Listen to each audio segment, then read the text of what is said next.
Now, me personally, anything that anyone has, I literally thank God for that for them. Like, I'm happy for you. I don't know how hard you work in life to get to where you at now. So if you want to brag, if you want to be conceited, I'm all about self-love, but it's a difference from self-love and cockiness. It's a difference from being a little conceited and being arrogant, So he was definitely a alpha male because how he carried himself, like he talked the whole time. He didn't ask me nothing about me. He just was talking the whole time and telling me everything he has and basically leading with money, And then he told me, he's like, give me a 360. So I stood up and I walked around. He was like, oh, you cute or whatever. I was like, I know. Like no one could tell me nothing about my looks because I've already done the inner work to love myself how I am now. So I really don't, it's no one in my life who I ask for opinions on how I should dress, how I should look. Like that I have on point. No one, I might ask my sister because she's a hairstylist and my hair is very important to me. So before I get a hairstyle, I always talk to her about it, but not about how I dress or my face, like nothing like that. But anyway, he was literally trying to humble me because during the conversation, he kept telling me, you're not even looking at the camera.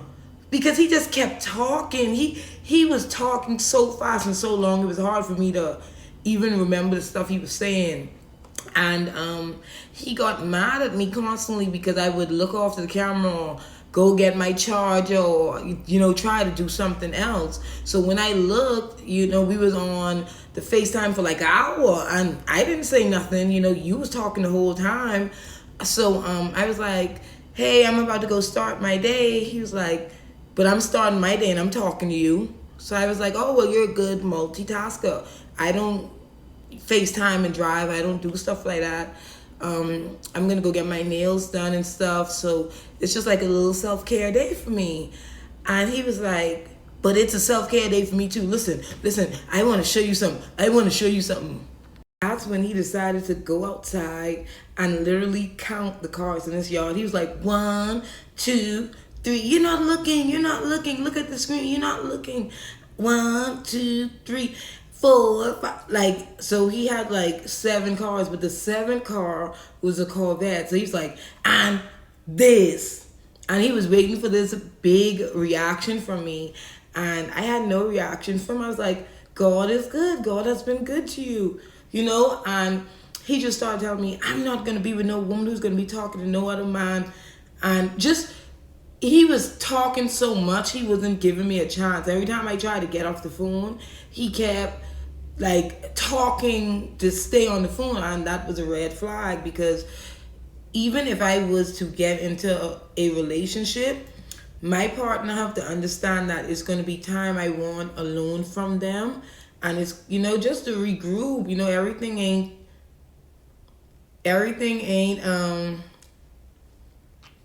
Everything doesn't have to be together. We have to have our own separate life. But he was just arrogant. He didn't want to get off the phone, and he was like, I want you to come see me. So I was like, Alabama ain't that far away. I'll probably just have to get a new tire. Now, I don't need no new tires, but I said this just to just test him basically to see if he was willing to put effort behind. If you want me to come to Alabama, the least you could do is, if I have a problem, solve the problem, or at least care about the problem. He was like, oh, you're going to go get your nails done, you need a new tire?